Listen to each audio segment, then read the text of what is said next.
आज मेरे वानर वीर मुझसे भिन्न हो रहे हैं। जिस मर्यादा और धर्म की मैंने स्थापना की है, मेरे वानर वीरों का बलिदान, उनका परिश्रम और उनका समर्थन उसका आधार था। आप सभी खड़े होकर इनका नमन कीजिए। इनके बिना मैं अपने उद्देश्य में कभी सफल नहीं हो पाता। आपके साथ और समर्थन के लिए ये रामराज्य सदा आपका आभारी रहेगा।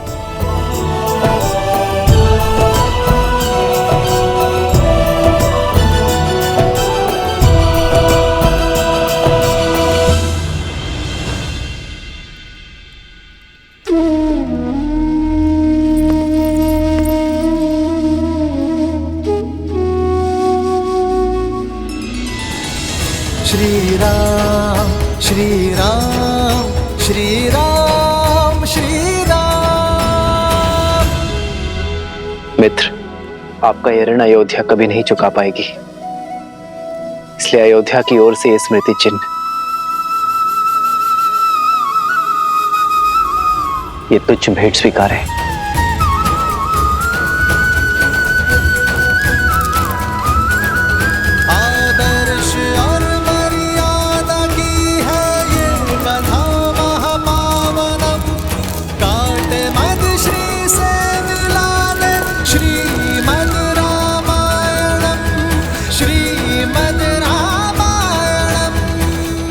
मित्र, आपके साथ रह के हम वानरों ने केवल धर्म का ज्ञान ही नहीं पाया, अपनी शक्ति का परिचय भी पाया।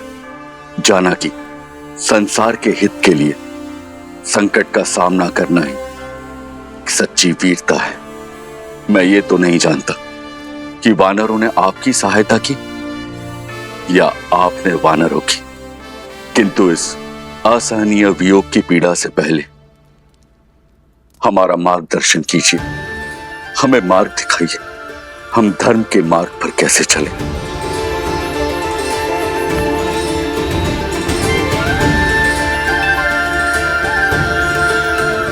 मेरे वानर वीरों, सदा स्मरण रखना, धर्म की सारी विद्या, सारे शास्त्र, सारे सिद्धांत भूलकर भी एक व्यक्ति धर्मात्मा कहलाया जा सकता है यदि वो एक सिद्धांत कभी ना भूले, अपना दिया हुआ वचन कभी ना तोड़ना।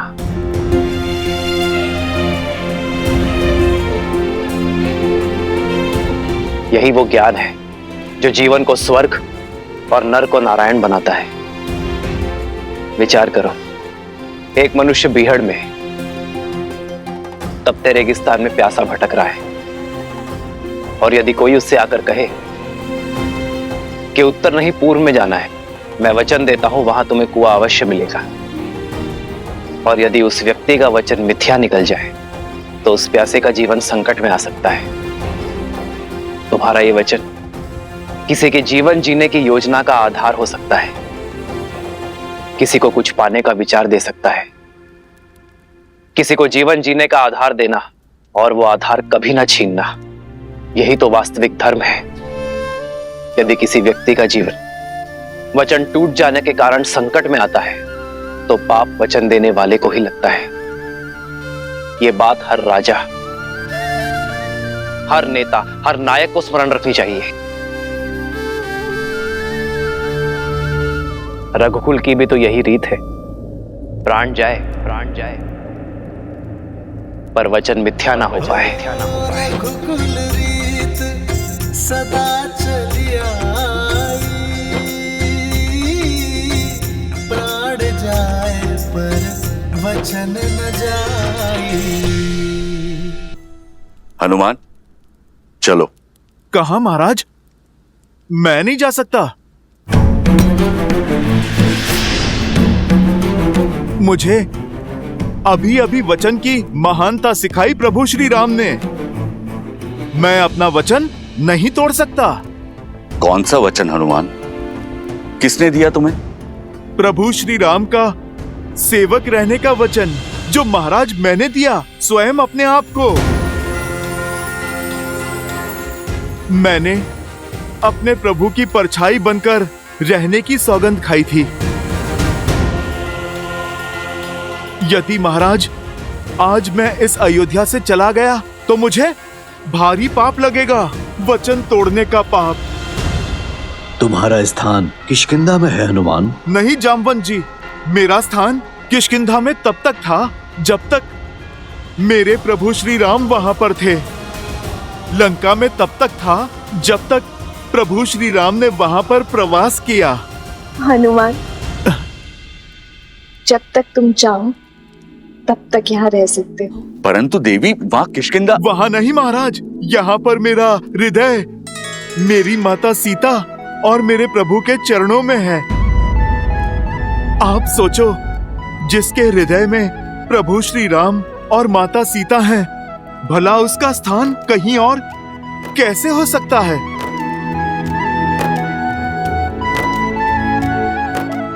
हनुमान, प्रभु श्री राम की भक्ति तो एक भाव है, वो कहीं से भी की जा सकती है। भक्ति के लिए स्थान नहीं, भावना चाहिए। महाराज सुग्रीव, वही भावना ने मुझे यहाँ इस स्थान पर रोक रखा है। मैं इससे अंतर नहीं कर सकता।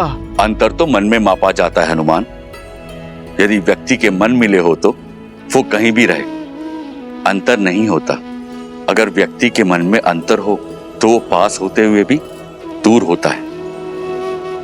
श्री राम तो रोम रोम में है, इस भू के हर कण कण में है।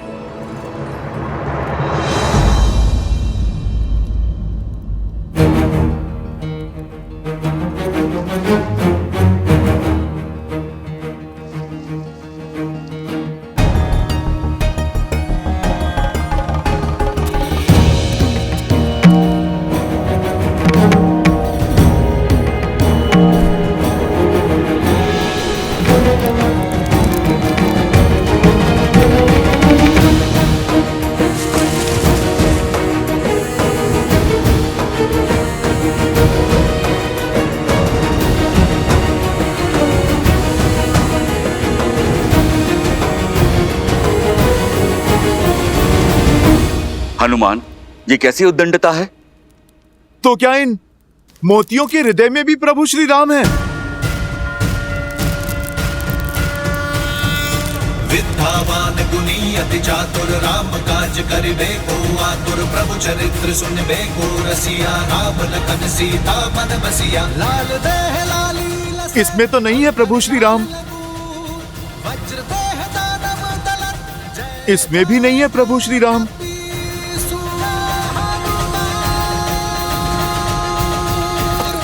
प्रभु श्री राम तो किसी वस्तु में भी नहीं है। प्रिय हनुमान, हृदय में श्री राम की छवि होने का अर्थ यह नहीं है कि सत्य में उनकी छवि वहां दिखाई दे। ये तो बस कहने भर की बात है। नहीं नहीं लक्ष्मण भैया, भक्ति में जो कहा जाता है वो सत्य में भी होता है। प्रभु श्री राम को हृदय में बसाना और बसना ही क्या, यदि प्रभु की छवि इस हृदय में ना उतर जाए, स्वयं और इस संसार को दिखाई ही ना दे। अरे रहने दीजिए हनुमान जी, मान गए आप नहीं जाना चाहते यहाँ से, पर ऐसे असत्य तो मत कहिए। अच्छा बताइए, क्या आपके हृदय में श्री राम की छवि दिखाई देगी?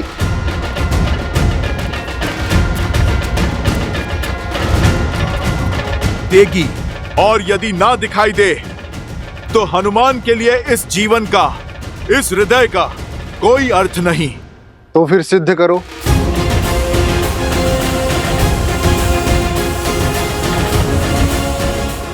मैं अभी इसी क्षण सिद्ध करूंगा कि प्रभु श्री राम के प्रति मेरी निष्ठा सच्ची है, कि मेरे इस हृदय में मेरे प्रभु की छवि बसती है।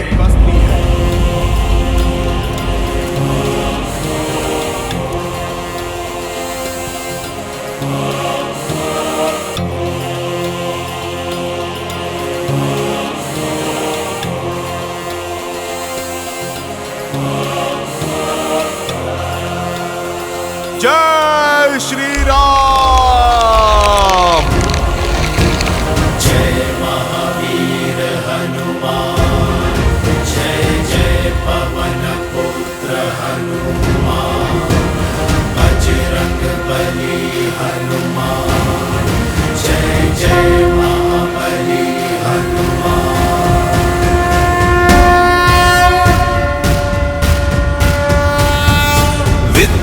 बलवान गुनी अति चातुर राम काज करिबे को आतुर प्रभु चरित्र सुनबे को रसिया राम लखन सीता मन बसिया लाल देह लाली लसै अरु धरि लाल लगू वज्र देह दानव दलत जय जय जय कपीसु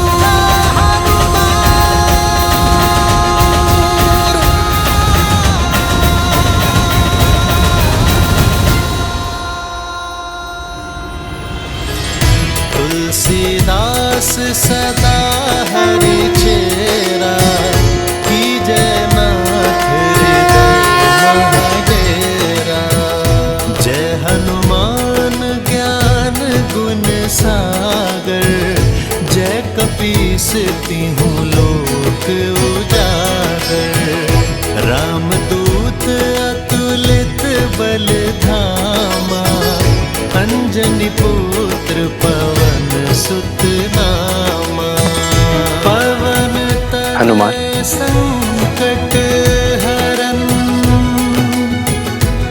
मंगल मूर्ति रूप राम लखन सीता सहित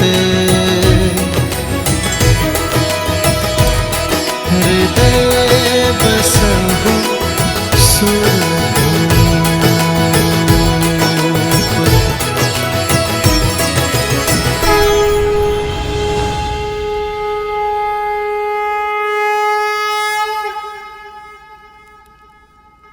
हनुमान ने उचित कहा मित्र।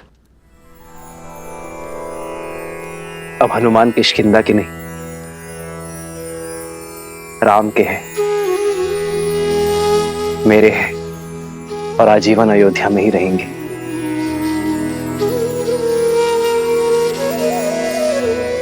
प्रभु, अमृत दे दिया आपने मुझे।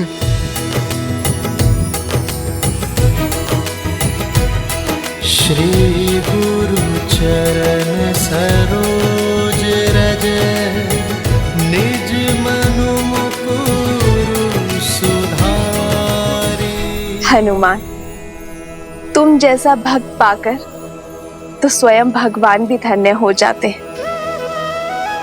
वचन दो, चाहे मैं श्री राम के साथ रहूं ना रहूं, तुम सदा श्री राम के साथ रहोगे।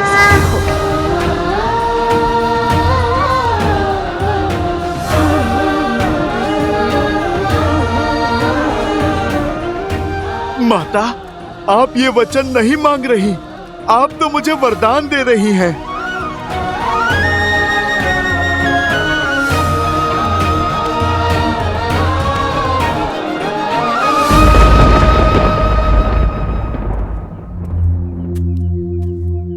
मेरी पत्नी अब तक नहीं लौटी, कुछ पता नहीं कहाँ रह गई। क्यों चिंता करते हो मित्र वस्त्रक? रात बाढ़ आई थी, भारी वर्षा हुई थी। अरे फंस गई हो किसी कार्य में, या हो सकता है अपनी सखी के घर रुक गई हो।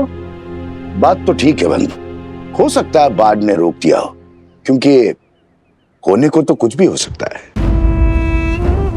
अरे भाई, ऐसे मत देखो मुझे, मैं तो शास्त्रों की युक्ति बता रहा हूं। शास्त्रों में लिखा है कि मनुष्य स्वभाव से ही समाज के बनाए नियमों के विरुद्ध जाता है।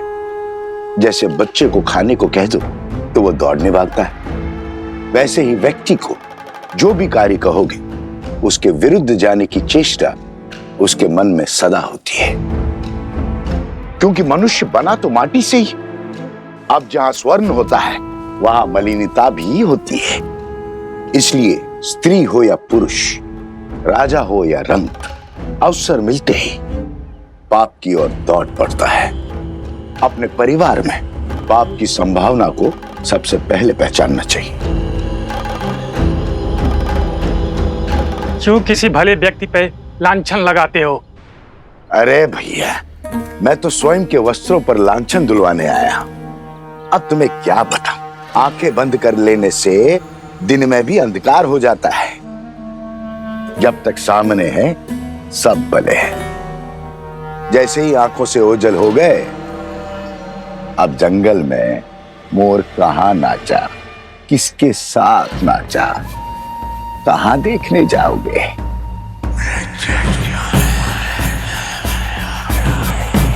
राम राज्य में ये कोई नई बात थोड़ी है। देखो भैया, मैं महारानी सीता पर जो महीनों रावण के पास रहकर आई है, उस पर कोई लांछन नहीं लगा रहा हूं, और ना ही मेरा इस वस्त्र की पत्नी से कोई बैर है। किंतु समाज में शुद्धि बनाए रखने का कार्य तो समाज को ही करना होगा, अन्यथा क्या होगा? किसके घर में किसकी संतान पल रही है, किसे पता होगा? अब अयोध्या के राज सिंहासन पर इक्ष्वाकु वंश का राजा है या किसे आभास होगा? छोड़ो भी। जब महारानी सीता जो महीनों पराए घर में रहकर आई, उसकी पवित्रता की सौगंध खाई जा रही है, तो इस बेचारे वस्त्र की पत्नी कैसे मलिन हो गई? वो तो सिर्फ एक रात से बाहर है। अयोध्या की बातें अयोध्या ही जाने।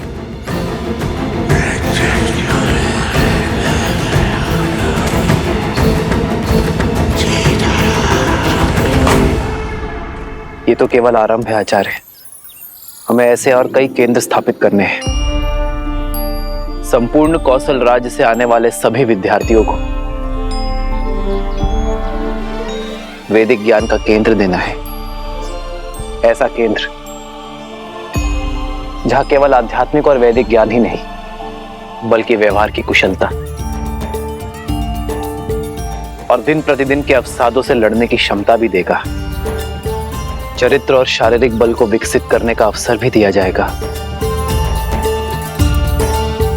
क्योंकि जो तन और मन से सामर्थ्यवान होगा, वही समाज की अनुचित सोच से भी लड़ पाएगा, उसे बदलकर रामराज्य स्थापित कर पाएगा। इसीलिए आपको आमंत्रित किया गया आचार्य, ताकि इस स्थान को श्रेष्ठ आचार्य और कुलपति मिले।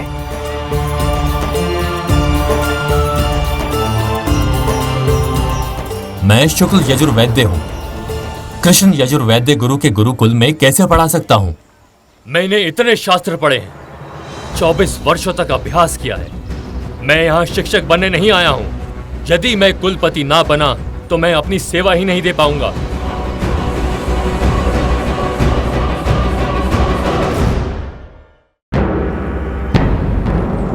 मैं सहस्त्र रावण अपने सहस्त्रों मुंह से तुम्हारे मंत्रियों और अधिकारियों में लोभ और लालच भर दूंगा। प्रजा के मन में अविश्वास और संघर्ष का बीज बो दूंगा।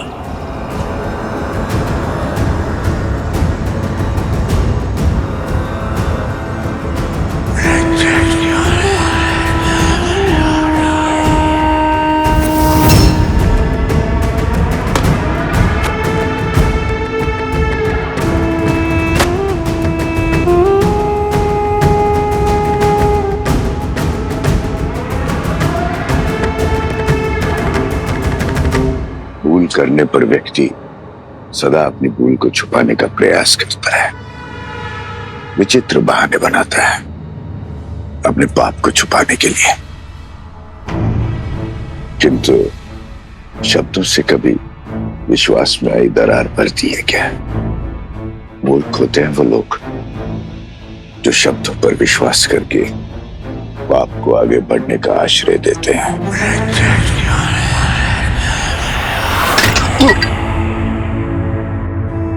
क्षमा करना मित्र, कच्ची मिट्टी का था ना, कच्चे संबंधों की तरह टूट गया है। अरे वस्त्रक, अब चिंता छोड़ो, ये देखो मित्र, अरे आ गई तुम्हारी पत्नी।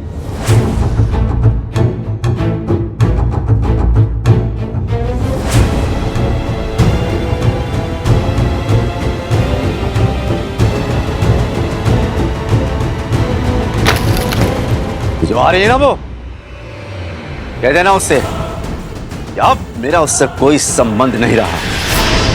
जहां उसने रात्रि बिताई है वहीं जाकर अपना जीवन बिताए।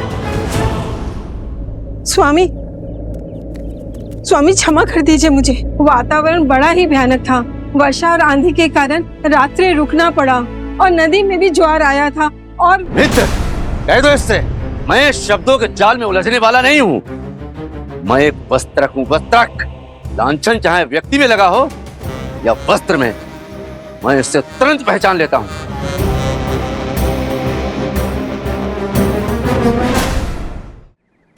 स्वामी, ये आप क्या कह रहे हैं? खुद पर संदेह कर रहे हैं, अपनी धर्म पत्नी पर संदेह कर रहे हैं स्वामी। पर मैं राजा राम नहीं हूँ।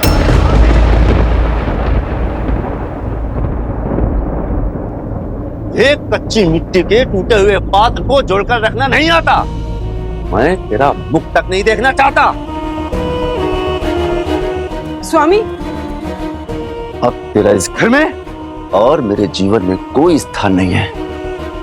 जहां तूने रात्रि बिताई है वहीं जाकर अपना जीवन व्यतीत कर। जा।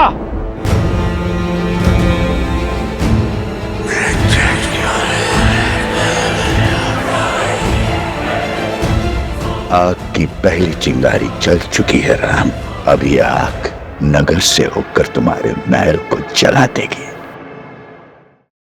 आचार्य अपनी सीता से कहा था कि शक्ति के विरुद्ध संस्कार से ही लड़ा जा सकता है। मेरा मत है कि शिक्षा ही इस माया से बचने की ढाल है, पर इससे लड़ने वाली अस्त्र रूपी संस्कार अयोध्या को कैसे दिया जाए? अभी तक ऐसे किसी ग्रंथ की रचना ही नहीं हुई है राम, जो ज्ञान से अधिक संस्कार और संस्कार प्राप्ति के सिद्धांत समाज को दिखा सके। तो इस समाज को शिक्षित करने का क्या मार्ग है गुरुवर? कर्तव्य निभाना। राजा का कर्तव्य सुरक्षा और सुशासन है। जब आप उसे उचित रूप से निभाएंगे तो समाज स्वयं ही शुद्ध चरित्र हो जाएगा। मुझे भीतर जाने दो, मुझे भीतर जाने दो। मुझे राजा राम जी से मिलना है, न्याय का गुहार लगाना है। मुझे अंदर जाने दो, मुझे अंदर जाने दो।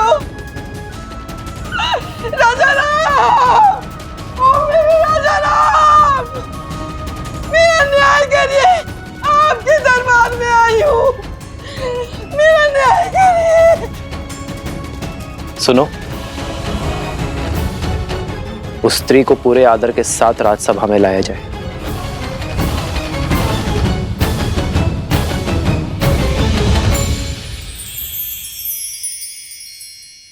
समय आ चुका है, खाओ, अन्यथा राम कहेगा कि मेरी पत्नी का ध्यान नहीं रखा। हाँ, कह सकती हो। पत्नी का ध्यान रखने का गुण उसे उसके पिता से जो मिला है। यदि आप क्रोधित ना हो तो आपसे एक बात पूछूं माता? क्या पिताश्री महाराज दशरथ भी आपका इतना ही ध्यान रखते थे? बताइए माताश्री। ध्यान ही नहीं रखते थे, सम्मान भी बहुत करते थे। कोई स्मरण बताइए ना माता। हाँ माता, बताइए ना। मेरे विवाह से पूर्व कुछ असुरों ने मुझे मायावी संदूक में बंद करके मत्स्य द्वीप में फेंक दिया था।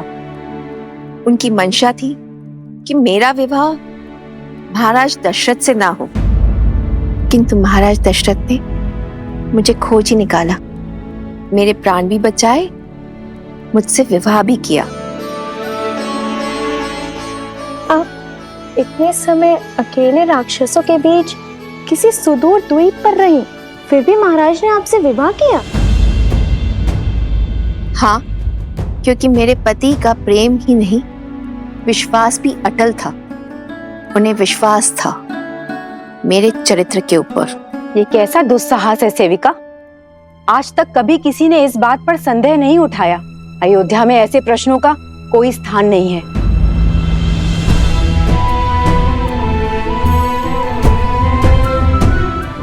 और एक बात, एक पत्नी के चरित्र का प्रमाण उसकी प्रतापी संतान होती है।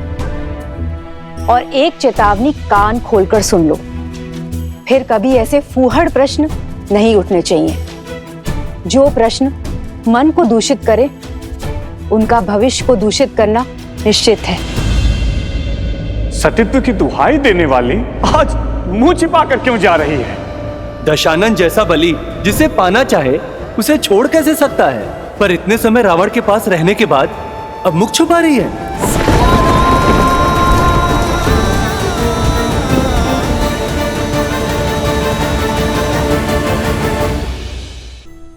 महाराज, नदी में ज्वार आया हुआ था, नौका नहीं मिला, भयानक आंधी और वर्षा हो रही थी। इसी कारण मैं अंधकार के पूर्व घर न लौट सकी। सिर्फ इसीलिए मेरे पति ने मेरा बहिष्कार कर दिया। पूरी रात मैं बिना खाए पिए तट पर बैठी रही और मेरे पति का कहना है कि मैं नाव चला के स्वयं क्यों नहीं चली आई, खाली मटके के सहारे नदी पार क्यों नहीं कर ली, या मैं डूबकर मर क्यों नहीं गई। महाराज, मैं उनका संदेह कैसे दूर करूं, कैसे सिद्ध करूं कि इनके अतिरिक्त मेरे इस मन में किसी और का स्थान है ही नहीं। एक नारी के लिए इससे बड़ा लालचन और कुछ नहीं है महाराज। मैं जानती हूँ आत्महत्या से बड़ा और कोई पाप नहीं। मैं वही पाप यहाँ करने आई हूँ महाराज। चयन आपको करना है महाराज, या तो आप न्याय कीजिए या तो फिर मुझे आत्महत्या करने की अनुमति दीजिए महाराज, अनुमति दीजिए।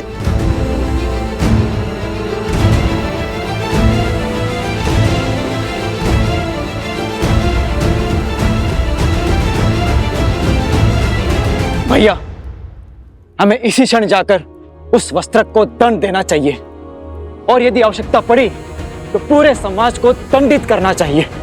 भरत,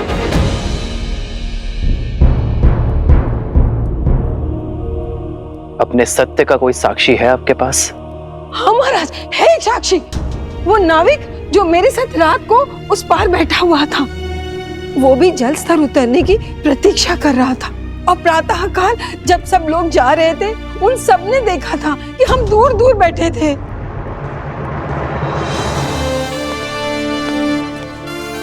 उस नाविक को दरबार में प्रस्तुत किया जाए। कौवे के घोंसले में अंडे किसके हैं?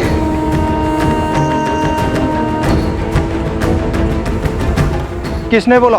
बोलो, किसने बोला? तुम्हारे मंत्रियों और अधिकारियों में लोभ और लालच भर दूंगा। प्रजा के मन में अविश्वास और संघर्ष का बीज बो दूंगा।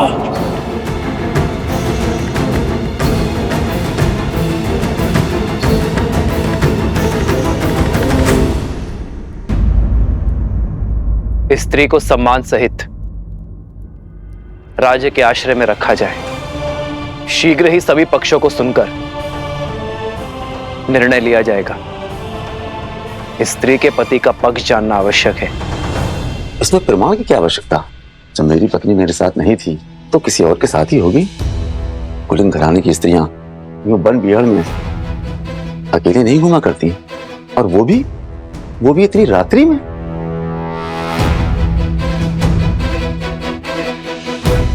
राजकुमार, राजमहल में घटनाएं छुपाना सरल है, क्योंकि भय के मारे वहां कोई कुछ नहीं बोल सकता।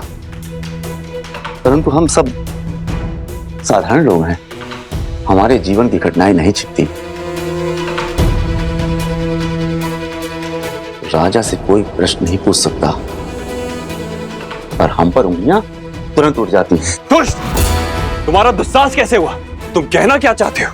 देखा ना राजकुमार, राजमहल के विषय में प्रश्न हो तो ये प्रतिकार मिलता है आपके द्वारा। देखा गांव वालों, ये अन्याय है। उचित अनुचित का निर्णय राजा करते हैं, कोई और नहीं। छोड़िए, प्राण निकल जाएंगे। ये कैसा न्याय है? राजकुमार छोड़ दीजिए।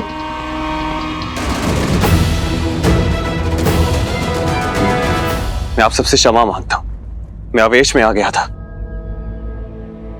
पर आपका पक्ष राजा राम ही देखेंगे। आपका पक्ष सुनकर ही निर्णय किया जाएगा।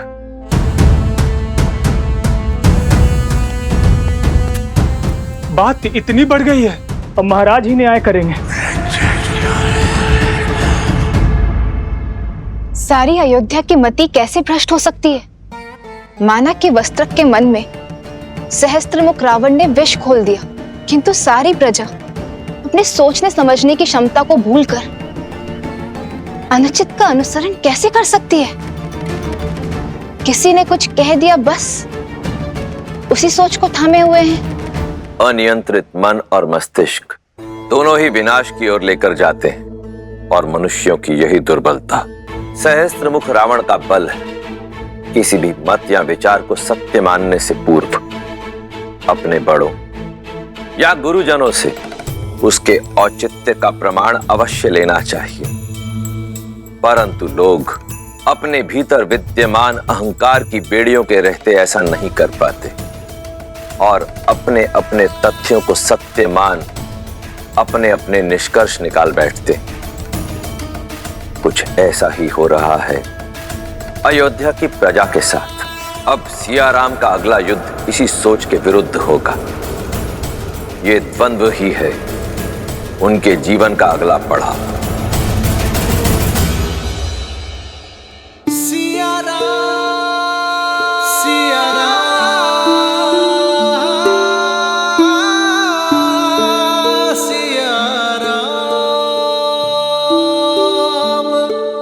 नगर दूषित हो रहा है सीते।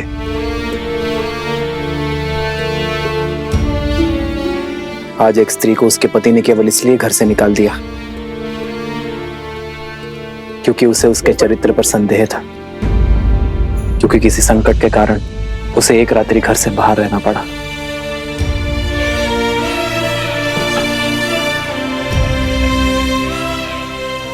जैसे इस पात्र पर कालिक जमी है,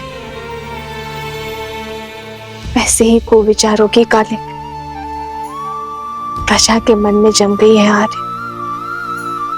तो हमें करना ये है कि अपने विचारों और विश्वास के स्वच्छ वस्त्र से इस कालिक को पोंछना है।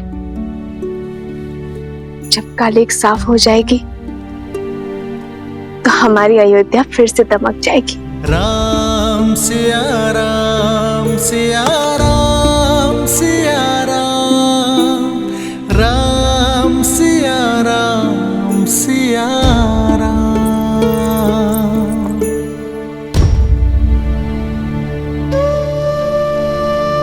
अयोध्या हमारी है आर्य, ये नगर हमारा है आर्य। यदि यहाँ कोई समस्या है तो ये हमारा कर्तव्य है कि हम हर गली में जाकर प्रजा की स्थिति देखें।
प्रजा के विचार को जानने के लिए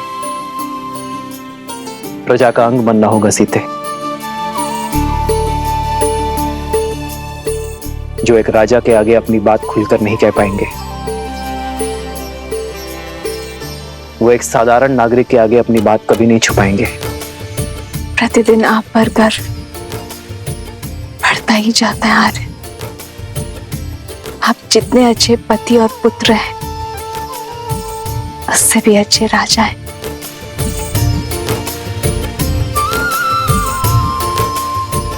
गर्व तो मुझे अपनी पत्नी पर है सीते, जो हर विपरीत परिस्थिति में भी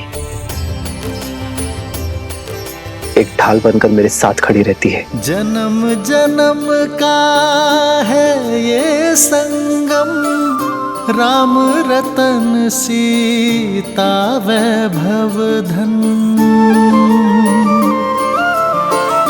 एक है पौरुष एक समर्पण, एक है रूप तो दूजा दर्पण। राम है लोचन सीता दृष्टि, राम है बादल सीता वृष्टि। राम सिया राम सिया राम सिया राम, राम सिया राम सिया राम।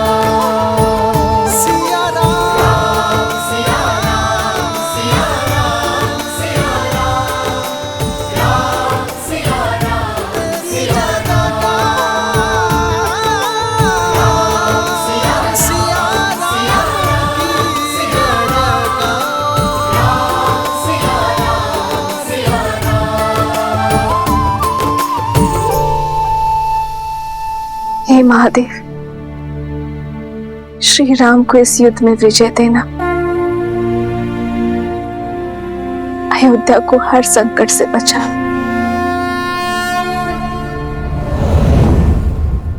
सुना है कि राजा के भाई शत्रुघ्न ने वस्त्रक पर आक्रमण कर दिया है। वही तो, ये कैसा शासन है?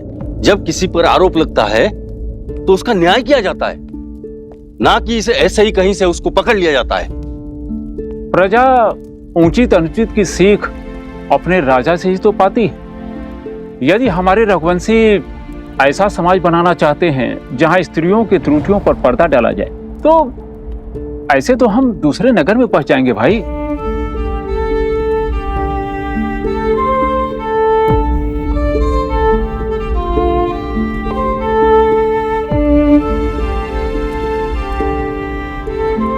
भैया, ये लौकी और कुछ शाक दे देना। सुना है वस्त्र को राजसभा में बुलाया गया है, कहीं उसका प्रश्न अनुचित तो नहीं? न प्रश्न अनुचित था, न पत्नी का परित्याग। खाने की वस्तुएं भी पवित्र है या नहीं है जांचा जाता है, परंतु पत्नी की पवित्रता कैसे जांचें?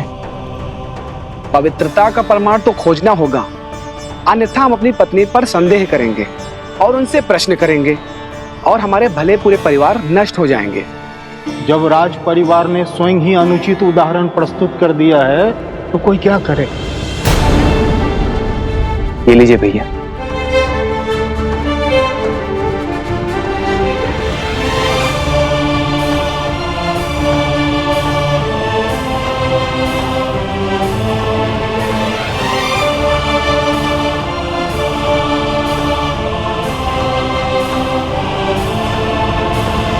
संस्कार से ही इसे पराजित किया जा सकता है।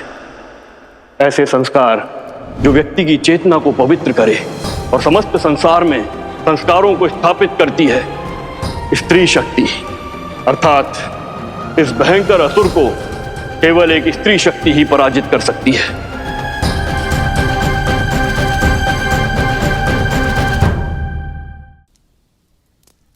पुंसावन संस्कार तो मंगल पूर्वक संपन्न हो गया। अब सीमांतो नयन की सज्जा प्रारंभ करनी है।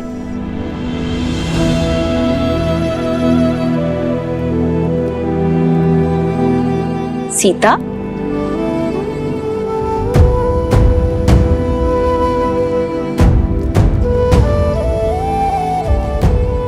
पुत्री, अभी तक जाग रही हो? स्वास्थ्य तो ठीक है ना? आओ, बैठो बैठो।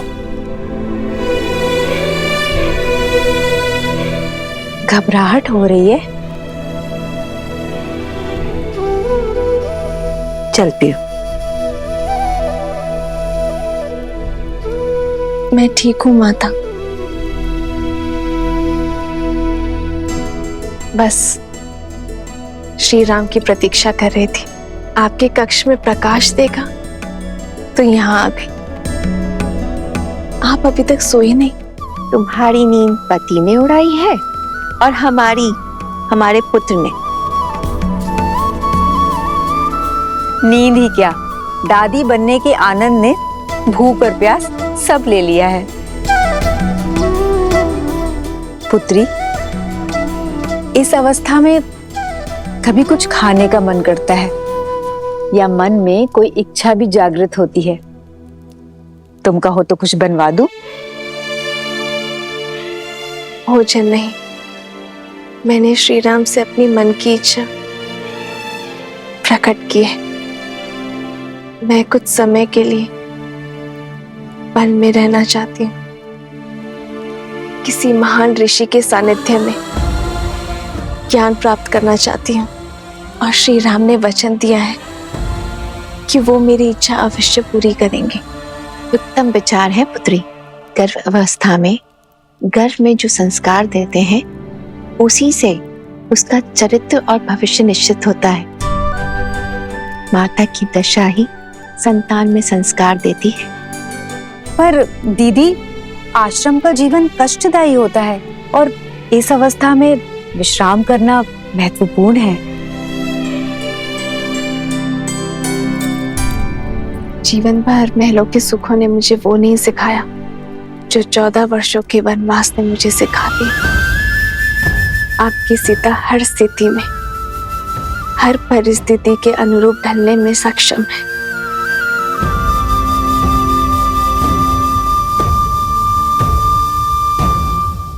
भाइयों, ये सारा दोष इन नाविकों का है, तो धारा पार कराने की आड़ में अपना दूषित खेल खेलते हैं। इसीलिए मैंने तो अपनी पत्नी को घर से बाहर निकाल दिया। अब राजा राम को भी चाहिए कि वो भी उस नाविक को नगर के बाहर निकालें। यही न्याय संगत होगा भाइयों, यही न्याय संगत होगा। ये निर्णय लेने वाले तुम होते कौन हो? स्वयं की दृष्टि में दोष है और फल भुगते साधारण नाविक। यदि अपनी पत्नी पर विश्वास नहीं था तो क्यों उसे आने दिया अकेले? अरे सुरक्षा के लिए साथ आना था ना। एक तो चोरी और मुझे डांट दिखाई। हाथ मत लगाना। तो क्या लाश से काम लूं? मारो मारो मारो मारो मारो मारो। रुकिए, क्या कर रहे हैं आप लोग? अयोध्या का यही यश रह गया अब? आज से पहले कभी भी अयोध्या वासियों का मैंने ऐसा रूप नहीं देखा। ये द्वंद्व छोड़िए, राज्यसभा में आ जाना। न्याय का निर्णय अब वहीं होगा, और अब किसी ने झगड़ा किया तो कारागृह में डाल दूंगा उसे, समझे?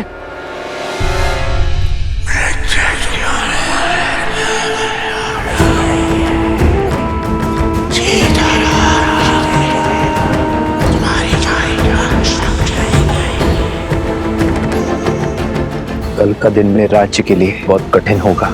मुझे एक कठिन और कटु निर्णय लेना होगा।